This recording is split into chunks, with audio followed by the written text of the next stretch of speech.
आणि अर्थातच देशाचे प्रधानमंत्री माननीय नरेंद्र मोदीजी यांनी जो मंत्र दिला, एक है तो सेफ है, या मंत्राने या महाराष्ट्रामध्ये जादूचं काम केलं। आमच्या लाडक्या बहिणींनी, आमच्या शेतकऱ्यांनी, आमच्या सामान्य माणसांनी, दीन दलित गोरगरीब आदिवासींनी, आमच्या ओबीसींनी, आमच्या विविध समाजातल्या लोकांनी ज्या प्रकारे एकत्रित येऊन एक अशा प्रकारचं मॅन्डेट दिलं।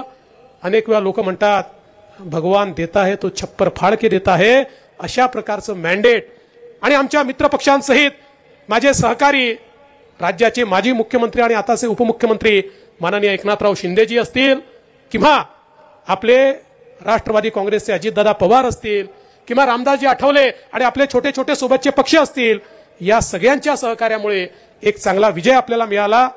या विजयामुळे जबाबदारी वाढली आहे, पण ही जबाबदारी जरी वाढली असली तरी आमचे सगळे वरिष्ठ नेते हे हिमालयासारखे आमच्या पाठीशी उभे आहेत। त्यामुळे ही जबाबदारी चांगल्या प्रकारे पार पाडू। आणि यांनी मला सांगितलं की आम्हाला असं वाटतं की पुढच्या काळामध्ये महानगरपालिकेची निवडणूक तू लढवावी आणि वॉर्ड 69 मध्ये तू तयारी सुरू कर। मी हो म्हणून तर निघालो, पण माझ्यासमोर प्रश्न असा होता की माझं वयच पूर्ण झालेलं नव्हतं आणि निवडणूक कधी होईल हे माहिती नव्हतं। पण कदाचित दैवानं काहीतरी वेगळं लिहिलं होतं, म्हणजे जी 90 साली होणारी निवडणूक मग 91 ला गेली, 91 ला होणारी निवडणूक 92 ला गेली आणि माझं वय पूर्ण झालं।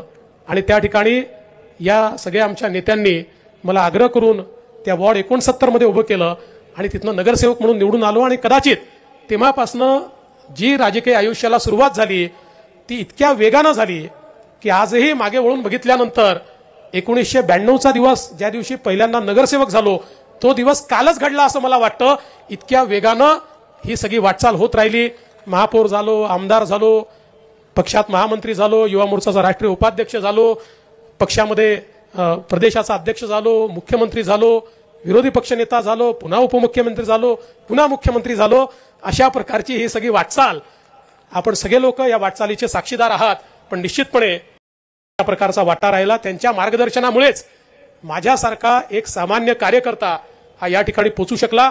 आणि अनेक लोकांनी जी काही मेहनत केली, म्हणजे मला या गोष्टीची नेहमीच जाणीव राहिली आहे की माझ्यासारखे, माझ्या क्षमतेचे किंवा कदाचित माझ्यापेक्षा जास्त क्षमतेचे देखील अनेक कार्यकर्ते त्या कालखंडामध्ये होते, पण त्यांच्यामध्ये मला संधी मिळाली आणि म्हणून या ठिकाणापर्यंत मी पोहोचू शकलो।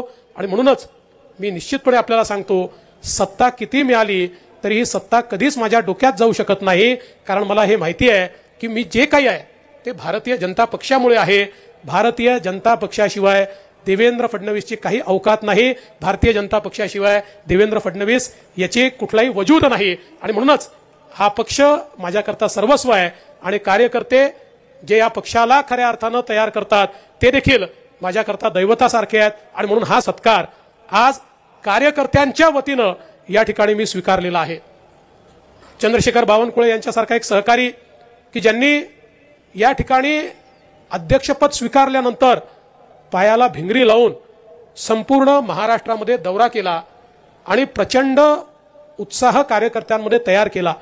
आणि ज्यावेळी आपल्या लोकसभेच्या निवडणुकीमध्ये आपल्याला मनासारखं यश मिळालं नाही, त्यानंतरही कार्यकर्त्यांना आम्ही सांगितलं होतं की we are down but we are not out, we are not finished, आम्ही पुन्हा येऊ हे सांगितलं होतं आणि कार्यकर्त्यांनी ते चरितार्थ करून दाखवलं। आणि मी माननीय गडकरी साहेबांचे आभार मानेन की या संपूर्ण निवडणुकीमध्ये नितीनजींनी निवडणूक अंगावर घेतली आणि महाराष्ट्राच्या कानाकोपऱ्यामध्ये जाऊन त्या ठिकाणी सभा घेऊन कार्यकर्त्यांमध्ये उत्साह निर्माण करून एक प्रकारे आपल्या या प्रचाराला नवीन दिशा देण्याचं काम त्यांनी केलं।